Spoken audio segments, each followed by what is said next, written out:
Joining me now on the Green Light Pod, I am excited to have my former teammate, one of my favorite former teammates, Maryland Terrapin, although I hate to say it, and longtime NFL wide receiver, two-time Super Bowl champion, Torrey Smith. Torrey, how you doing, bro? Doing good, bro. How you doing, man? I'm good, man. Retirement's suiting you good? Awesome, man. You told me about it, and I had to come on and see for myself. It's pretty relaxing. You look more relaxed. Everyone's saying that, man. Just like the edge is off, and it's crazy because I never even realized it. That's the thing. Like when you're in it, you don't realize. I've had a lot of these conversations the past few weeks. I've had an epiphany, so to speak. It took me the entire fall getting through this media stuff to have some like downtime to think. And I'm like, for years, I didn't realize I was on edge all the time because that's just the way you are. Yeah, I mean, and it's something. It's an adjustment for that too. I'm like, what do you mean on edge? Like, what do you mean there's a difference? What's and wrong? there you are. You're being on edge. Like, when somebody's like, hey, I think you've been on edge for 11 years. I'm like, yeah, I'm like confrontational about it. What the fuck do you mean I've been on edge? Like that proves the point. So I think both of us can relax now. It's pretty nice. So I know we got Super Bowl week coming up. I want to get you another time on the show to talk about your entire career because you got a lot of your story is very interesting. And again, one of my favorite teammates of all time. It was almost like sometimes we were in a contest to see who could stay in the building longer.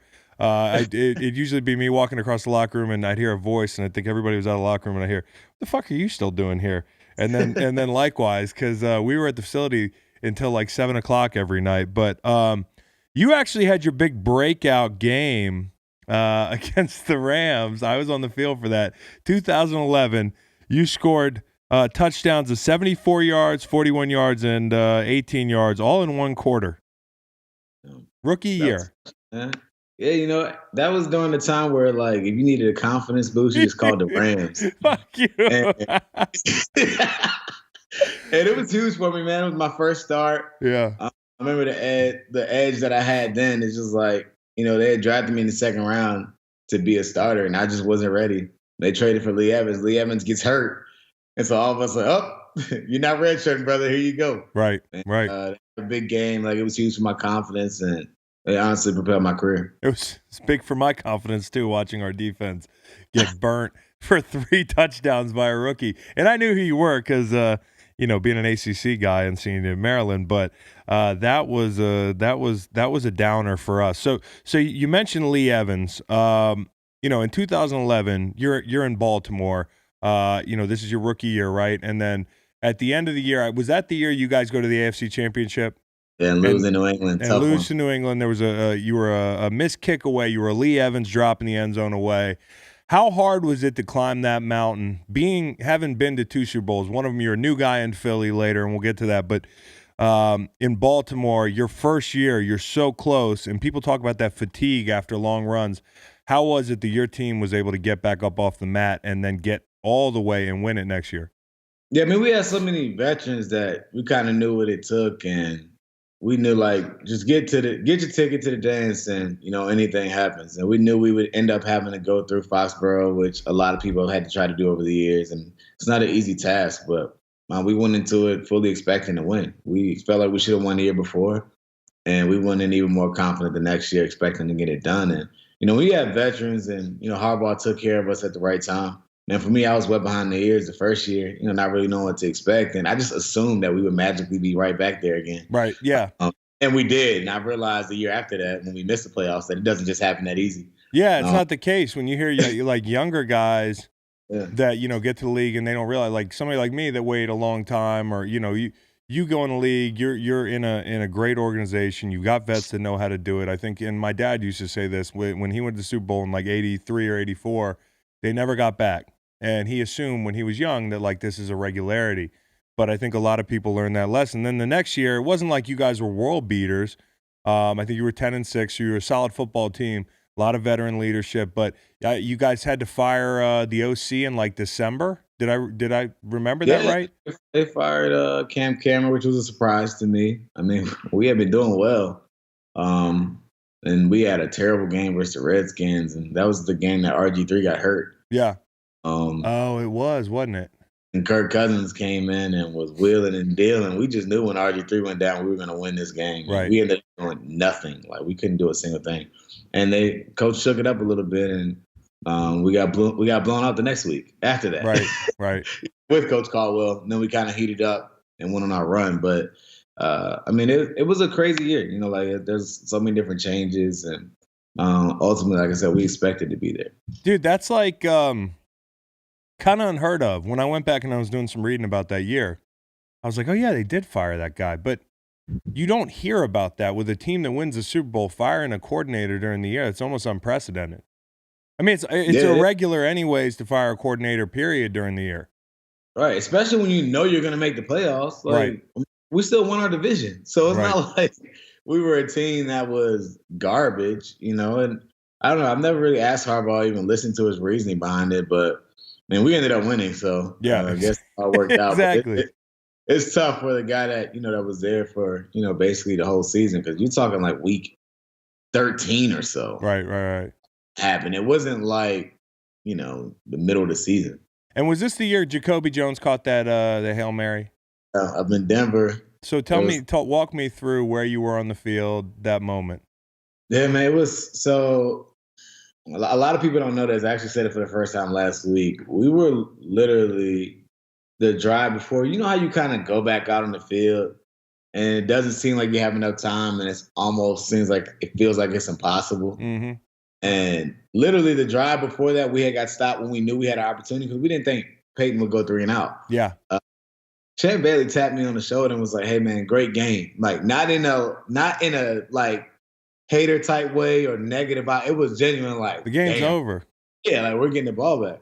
Defense gets the ball back, and we're on the field and they're playing super soft. Next thing you know, again they played cover 2. And Joe's just like, y'all run. Call 4 verts. Just run. And he's like, don't be surprised if it comes up outside late. And, man, Jacoby was on the far right side. I was on the left side. And I had a great ticket and seat to see, like, his angle change. Yeah. The safety's angle. Like, I saw him flattening out. I'm like, man, he's not going to be able to get to this ball. Right. And it goes over his head. And, you know, it was super quiet in there. You're looking around. You're like, is there a flag or something? Right. And it wasn't. And, you know, to see him catch that was crazy, man. So was that as much about the angle as it was about Jacoby in the throw? Bro, the throw was crazy, right? But it's covered too. Like the safety, like you have one job, dude. Yeah. Like don't let the guy get past you. You have one job. Yeah, but when you see him just squaring up, like he squared up to, you know, he thought he was gonna be able to pick it. Yeah. Kept floating and carrying it. Like I said, like from my angle it was a sweet view because I'm looking like, oh man, like I thought for a second he was gonna get to it. Yeah.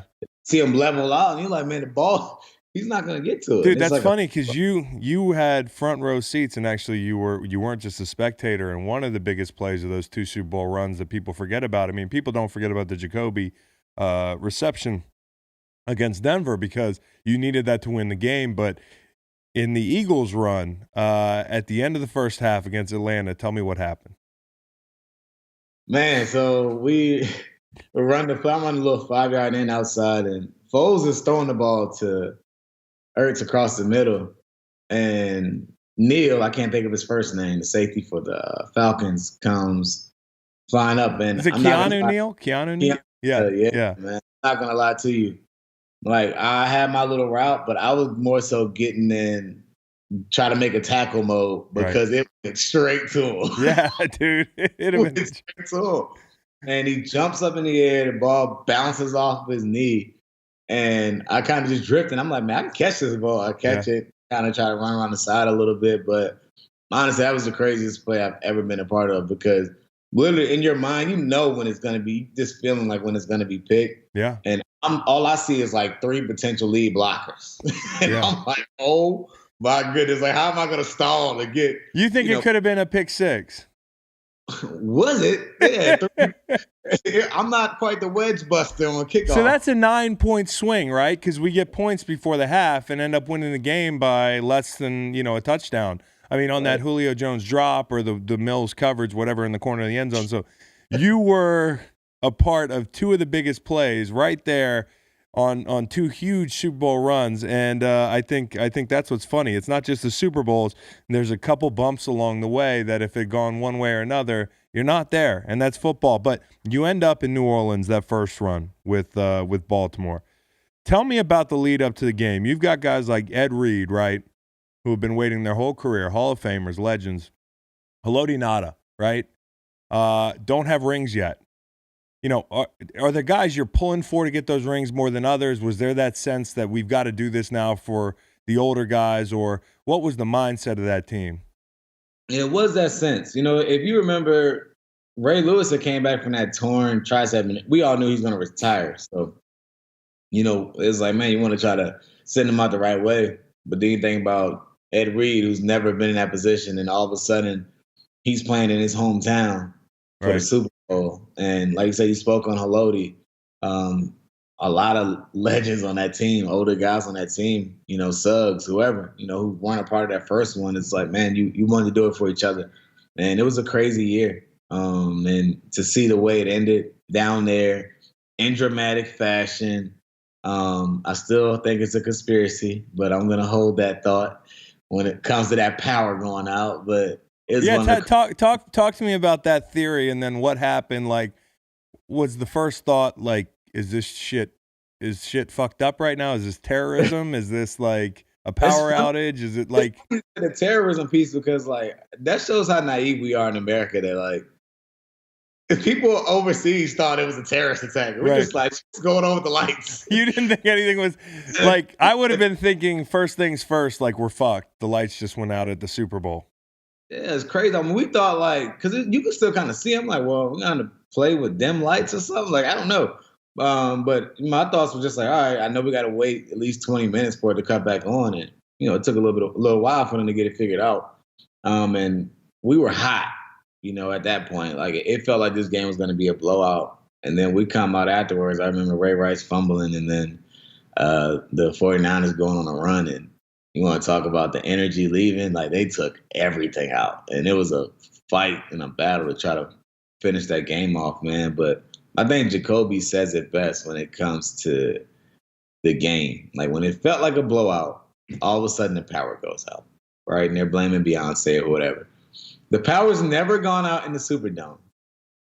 And on top of that, it didn't even go out when Katrina was there. And it goes out during our football game with the blowout. It's like, come on, dude. You've been watching too many YouTube videos. There's been Super Bowl blowouts before. Why did they want you guys to lose so bad?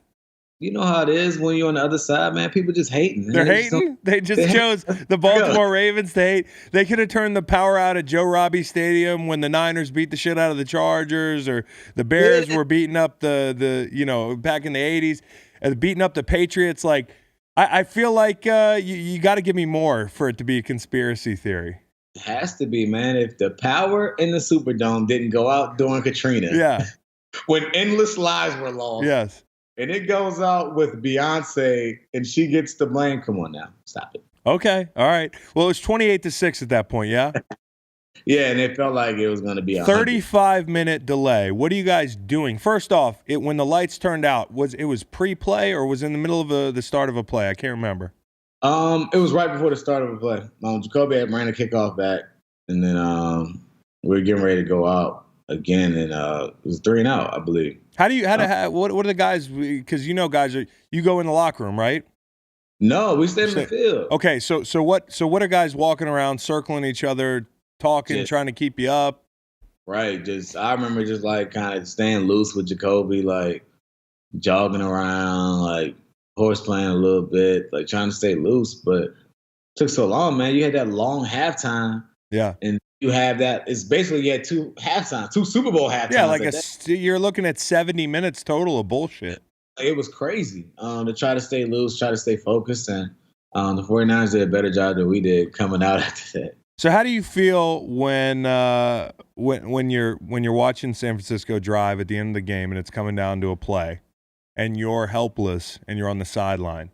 It was a sick. I get nervous thinking about it to this day, like because that play, even though it wasn't catchable, like they could have called PI. Right. You know, we very easily could have lost that or tried to have our own little version of it. But it's even crazier is playing in San Francisco. The special teams coordinator broke down the kickoff return and had one of their guys block the right person. Ted Ginn would have housed the damn kick. Oh, man. It we would have lost that way. Like Right. I'm about to throw up thinking about this. Like, bro, it's the craziest thing to kind of see like both sides of the fence, and like you know how it is, man. There's nothing like actually being able to win and celebrate. Because you weren't in San Francisco long after that. I mean, it was only a couple years later. You were probably still talking to a bunch of guys that you beat in that Super Bowl. Joe Staley.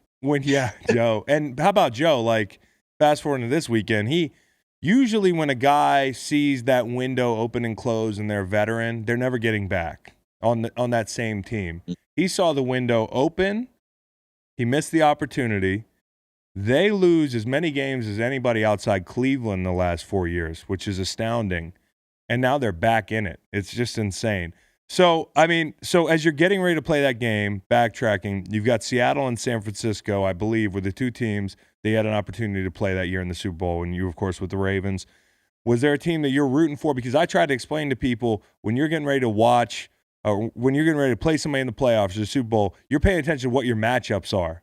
So as a wideout, you're looking at the defensive backfields. Was there any analysis here? You're like, I'd rather see this team or that team? Yeah, to me, it didn't really matter. We felt like we matched up well with both of them. Yeah.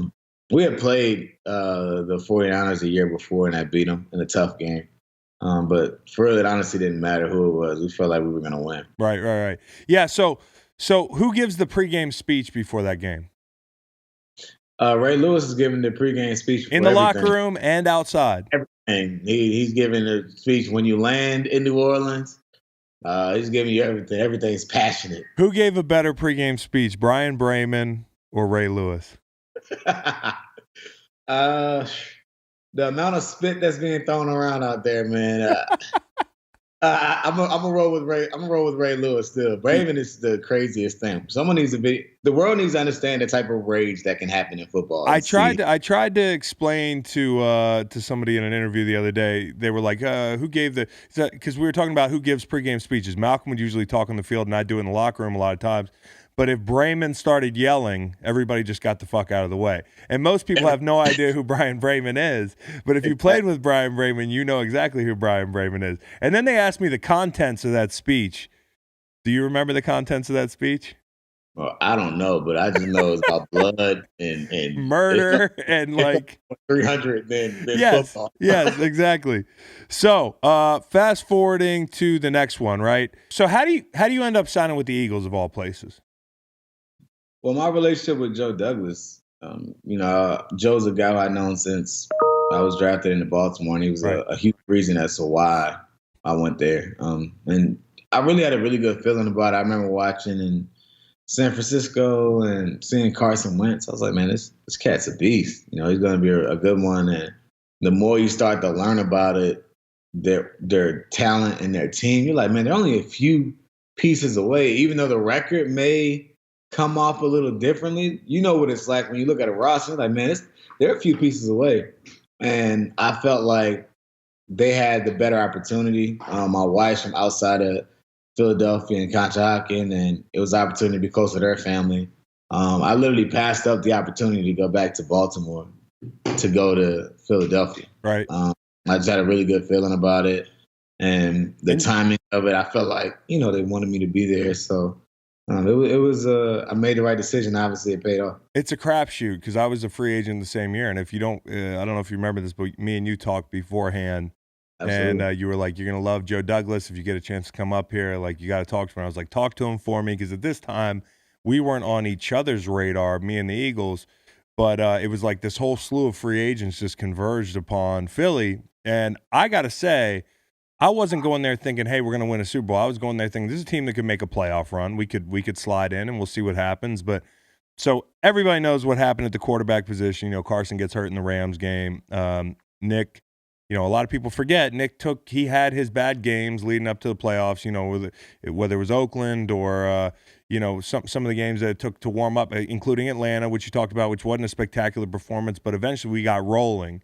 And you made one of the biggest, most memorable plays in that playoff run with the flea flicker, right? Down the left sideline against Minnesota. Can you talk me through that play?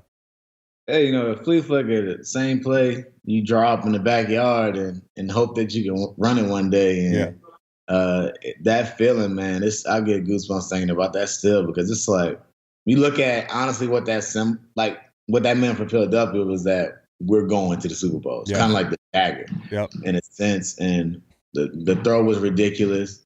It was a great feel by Foles because I was actually supposed to run a post.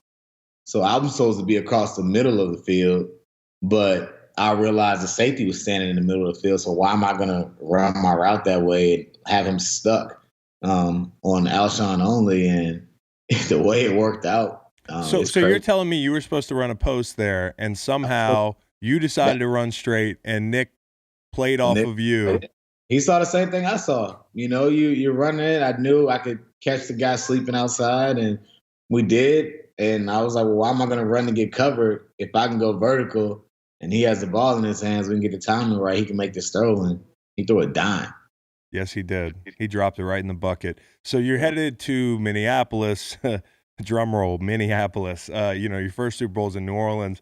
I felt like the Minneapolis Super Bowl, it was like a better fit geographically than anywhere you could be for a young team that didn't have, a ton of playoff and Super Bowl experience. Because what the fuck are you going to do? Nothing. Dude. It was probably burnt more calories walking the Mall of America. The Mall of America. You want to go eat or whatever, it's all right there. But, man, it was cold. You go outside, you're like sprinting into your Uber or wherever. Yeah. It was crazy out there. Well, you mentioned the Mall of America. I also talk about this often, that the entire team was sick that week. I don't know about you. I had a solid cold, which when you're getting ready to play one of the biggest games of your life, you don't want to be sick, and you don't want to feel sicker and sicker as it's getting to Friday and Saturday. Did you have the sniffles that week? I was good, man. You were good? I think my kids had already prepared me the month before. I was going through it, so I made out all right. But, yeah, like you said, half the team was going through it. Now, do you remember leading up to that game? I don't know if I walked up and asked you, but I was walking around and asking all the offensive players, how many can you score this week? How many can you score this week? Because I knew we'd play well against the Pats, but you can only contain that group with Gronk and Tom and, Josh McDaniels drawing up all these plays. Like, I needed a target in my head, like what we can hold them to. Did you know that y'all were going to, dent a hole in that defense the way you did? Yeah, honestly, we thought their defense was terrible. Like, I thought we were going to score a lot of points. I thought their offense was their saving grace. That's just being completely honest. I thought we were going to be able to throw the ball wherever we wanted. It didn't matter if they started their Malcolm Butler or not. We were going to target him. I'm just being honest. Like, we didn't fear them at all. We knew we were going to be able to score points. We actually thought y'all were going to shut them down. Well, you should have talked to me. I would have told you. Here's what I would have told you. I think maybe we can hold them about 24 points. That was now they scored one more touchdown than that. But when it got real dicey, is we did a good job in the first half, but after the half, their adjustments were just so good, and they started getting the ball to Gronk. They started picking us apart a little bit more, and we couldn't get off the field. And I know you guys were like, "Hey, just one stop would be terrific here. We're trying to win a Super Bowl." Yeah, I'm not gonna lie. I really thought, seriously, when I saw our front seven and our big guys up front, I did not think they could block us. They chipped out every play. That was the big thing. Was they did 7-man the entire game, and they decided that we're not gonna let the rush beat us. We're not gonna let that NASCAR group, which is what we called it, with Fletch inside, BG inside, me and DB on the outside.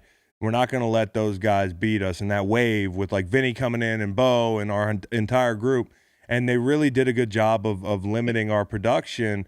But that was the big thing when they needed a drive where they couldn't max up and you couldn't chip out and you get guys out in the route fast. They couldn't block us, and that's when BG came up with that big strip sack. Which win was more thrilling to you? Between the two Super Bowls? Yeah, you're a pretty honest guy. I don't think you're going to be political here. Nah, and it's crazy, because obviously we're leading up to the Super Bowl, so I've been asked that a lot. And to me, they both, I was in two different phases of my life, so they had two different meanings. Yeah. Which is 100% a political answer, but it's real. No, but it's true, though. I mean, when we won my second year, like I said, I was super young. My brother had passed away that year. It was a very emotional year for my family, the growth, and had the opportunity to win in Baltimore. I went to Maryland, so 30 minutes of the road, 40 minutes of the road, and it was a different situation. I'm celebrating my family. We had never really been out of Virginia like that. Yeah. So to have everyone down in New Orleans was an experience. And you fast forward to Philadelphia, I'm celebrating on the field after coming off of 2 rough years in San Francisco, being a part of their first Super Bowl, and I'm celebrating with my kids now. I have kids. Yeah. You know? Yeah. They were non-existent that first Super Bowl. So to kind of see how life had changed since then, like it was pretty special. So quick hitter here, or a number of quick hitters here. From your 2 big games and then the game this week coming up before I let you go. First off, the ring parties, both ring parties that you did. Who was the coolest person you met at the ring party? What was the best act that they booked or talent that they booked? Easily the Eagles. Right? It's not even close.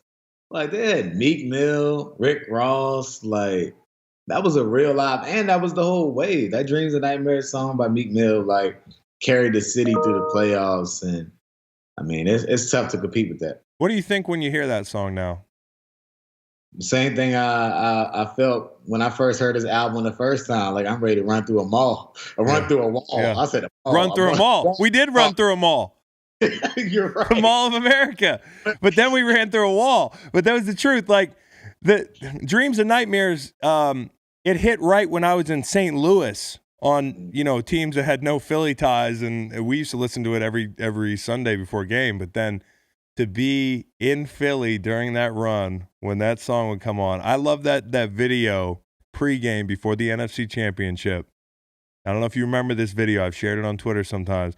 They played Dreams and Nightmares about 40 minutes before the game. The stadium's full, and I get chills every time watching. Like, nobody was beating us that day. You got them right now. Right now, man. Nobody was beating us. They're just bad. And I'm sitting there trying to calm myself down. Like, if you watch the video, you see me right there. I'm just like tipping, like, just stay calm. Yes, you're in the video. Corey's having a full-out concert. Bouncing around, like LeGarrett's going crazy. And I'm like, I try to like contain myself pregame, but like the energy you could feel, like it was crazy. Man. Yep. It made the Super Bowl seem like it was cake from an atmosphere standpoint. Do you remember the time when we were in the walkthrough at speaking of that stadium in Minneapolis, and we had to run some fake plays to 100 people on the field at one time? Talk me through what you were doing offensively there. I walked through before the Super Bowl. We didn't do a single thing. Like we were calling plays. We had 20 offensive linemen, like 6 receivers. Now, for the people listening and watching, that's just because of who we're playing and the track record. Only because of who we're playing. You don't know who has access to what, and maybe it was a little extra, but it's better to be safe than sorry. Definitely better to be safe than sorry. Okay, so do you have a favorite ring? I asked you about the ring party. Out of the 2 rings, aesthetically, the Ravens ring, from almost a decade ago, and then the Eagles one. Yeah, the Eagles ring for sure. Is it they put some thought into it? Yeah, like the meaning behind it. I mean, you should feel proud of yourself, man. There's a dog mask. There's a fucking dog mask in there. That's legendary stuff. Right there. Dude. All it took was me and Lane sitting on the training table, getting taped up to go to practice, with some dumb idea, and who knew what it would turn into. But I do like the Eagles ring. I love my New England ring too, because the 283 diamonds in there for 28-3. But the thing weighs my hand down. Eagles one's cool because of the dog mask. How about one way you would fix the Super Bowl, one adjustment you might make to the Super Bowl from a viewer's perspective or a player's perspective? Short of halftime, man. Yeah, nobody likes the halftime show anyways. Yeah, that's what I'm saying. No one really likes it anyways. Like, there's a way to have a solid performance and get people out. Like, I think it would make their job easier instead of trying to entertain folks forever. But I guess those commercials do make a lot of money, but I don't know. I'd probably say that the biggest adjustment I would make, and you may not agree with this, but the Super Bowl would have one destination only. And where would it be? New Orleans. Bullshit. Okay, you can walk everywhere. They have the airport. You got to deal with your little traffic getting in there, whatever. But like, it's the perfect location. Okay, I have a location. I have a location now. I can't stand watching an indoor Super Bowl. I just can't. Like, to me, it takes. I actually hate I'm the opposite. Like, I want to know the best team's going to win, not the team that played. So you're a fast guy. You're a fast guy. That's why. Because you want to run as fast as you can. First off, the grass is easier on my joints. Warm weather spots where you're going to have a Super Bowl or outside other than New York, but that experiment is over. It comes down to Miami or LA really with in Houston, whatever, but they have an indoor field. I think that every Super Bowl, if you're going to do it in one place, should be at the Rose Bowl. Really? Fuck the luxury seating. From a viewer's perspective, I want to see that golden hour sunshine. Every time you turn on the Rose Bowl, how does it look? It looks amazing. Yes, that's how the Super Bowl would look if they did. Yeah. What do you think about an international Super Bowl? You think they go international in the next 25, 30 years? It'd sell out. I think Sure. I think it's going to happen eventually, because eventually this whole trend of build a stadium, promise a Super Bowl for building the stadium, that's going to end, because all the 32 teams are going to have new stadiums soon, and they're going to have to go somewhere else. So Rio 2030, I'd be there as a guest. you and me will be there. Yeah, we'll be down there making money. Okay, so this is Sunday Super Bowl, Chiefs, Niners. If you've been living under a rock, it should be one of the most exciting from the past decade. One hidden key to the game. One hidden key to the game. I think if you're I don't even think it's really a hidden key. Yeah, you don't need to hide it. I think if you're the Chiefs, you just have to put it all on Jimmy G. Yeah. Like, don't let them run the ball all over you. You know, they did a pretty good job last week with Derrick Henry. But it's a different kind of animal with the way they stretch and the speed they have at the running back position with the 49ers. But I think it makes for a better Super Bowl for all of us if they put it on Jimmy G and he goes out there and he delivers, because I think he was honestly one of the missing pieces towards, the stability of the quarterback position out there. So I'm rooting for the 49ers. So I hope he goes out there and he gets it done. But from a strategy perspective, you have to put it on him. You can't let them run the ball and let Kyle do all the creative things that he does offensively. I think Jimmy gets he's a victim of the stigma of being a backup in New England, which is not a bad thing. You played behind the GOAT. And then also, I think the stigma of being a part of an offense that's scheme-driven. I think there's two guys on that offense that would get theirs no matter where they are.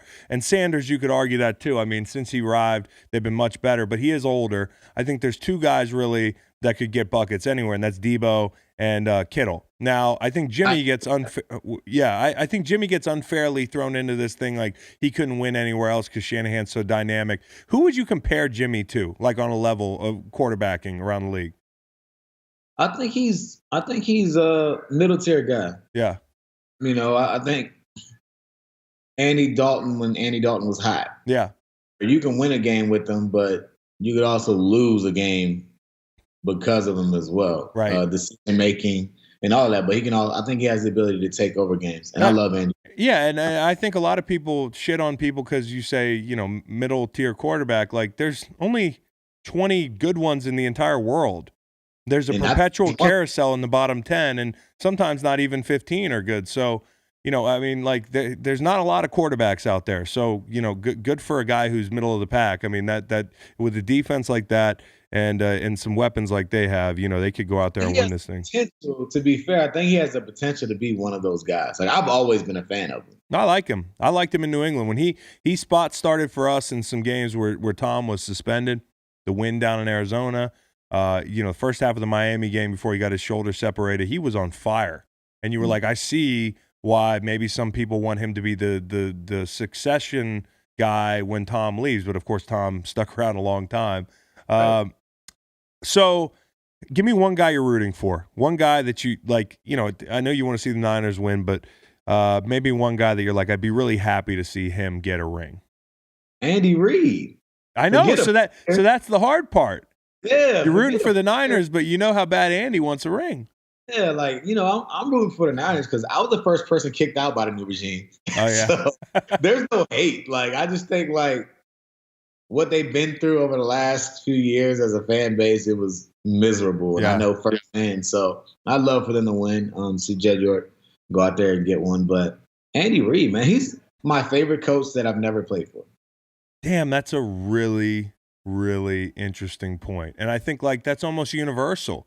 If you ask guys around the league, I've never heard anybody say anything bad about Andy Reid, and that includes guys that didn't play for him because they've heard so many good things. So I think Andy Reid, I would agree with you there. I would also like to see on the Niners side, Staley get one. We mentioned him earlier. Having it's a joke. He's one of my favorite. He's like, I say, man, you're my favorite teammate ever. Like, he's a great teammate, I'm sure. Great person, full of energy. And you talking about a guy weathering the storm? You talking about 3-4 years ago, right, when I was there. I thought he might have retired then because of how he was mentally, like the stress of the game, the injury and all that. To see him fight through, to bring that joy back with the regime he was happy with. Man, I'd love for him to get one. Give me a dark. Give me one. Huh? I said, but there can only be one winner. I know, exactly. Give me a dark horse MVP. George Kittle. I don't know if that's a dark horse. I think he's going to go for about 150. I think he's going to go for about 150. 150 and 2 touchdowns will get you the MVP. You're right. They can, especially the way they play. But that's your dark horse MVP. I'm not going to press you and make you give me another one. Typically it's going to go to a running back or a quarterback. Here's my dark horse, Honey Badger. Honey Badger on the other side of it is going to have to play out of his mind for Kansas City to play well defensively. He's going to have to be great in coverage on Kittle. He's going to have to be good in the run game. I think that matchup? I don't know if I like the matchup. I don't like him one-on-one with Kittle. I don't like the matchup, but I'm saying that if he plays well, if he has a great game, he's going to have a shot at winning the MVP because he's going to have to be the reason they win. Okay, so how about a prediction Sunday? Prediction. Putting you on the spot, score and all. Kansas City 28-14. Oh, wow. It's not going to be close. Here I was thinking we had this great Super Bowl lined up. Yeah, man. I just think like Kansas City, bro, like, and I feel this way about Patrick Mahomes. Like, I've always been a guy that whenever I'm not playing the Patriots, I've always kind of picked the team that is playing against Tom Brady. Yes. And I'm wrong like 99% of the time. Right. And I get that kind of feel from Patrick Mahomes that like he's that guy. Mm-hmm. So like, even if they're losing, doesn't matter. Like he can go put up 30 that quarter. Like he's gonna do whatever they need to do to get it done. But I can't bet past the way he's been playing as of late. And like I know the hot team wins. No doubt about it. And there's nobody hotter than, now with the Ravens out for a while now, and you were at that game. There's no hotter team than Kansas City. They have not lost since that first Tennessee loss. And, even while the Niners had those rough patches, and the Niners have had some good draws in the playoffs now. And so has Mahomes. I mean, he's played 2 of the bottom 5, bottom 8 pass defenses, and they've lit it up. But they've just been hot, and they've gotten the defense just good enough lately. I feel like the Chiefs win, but it's only for me because Mahomes is that much better than Jimmy G, and that's no disrespect. He's the best on the planet right now. So, I hope it's not as lopsided as you say, but I agree with you on the Chiefs. Torrey, I will see you in Miami. I appreciate you coming on, one of the best teammates I ever had, and a really smart guy. I can't wait to see what you do in the media, too, man. You think you can do some media stuff? Yeah, man, I'm gonna go join Chris Long, man. We're gonna come on, man. Let's go. Let's take over the world, dude. Come on and do some chalk stuff. Okay, man. We'll talk to you soon. All right, bro. Talk to you. See ya. Thanks, bro.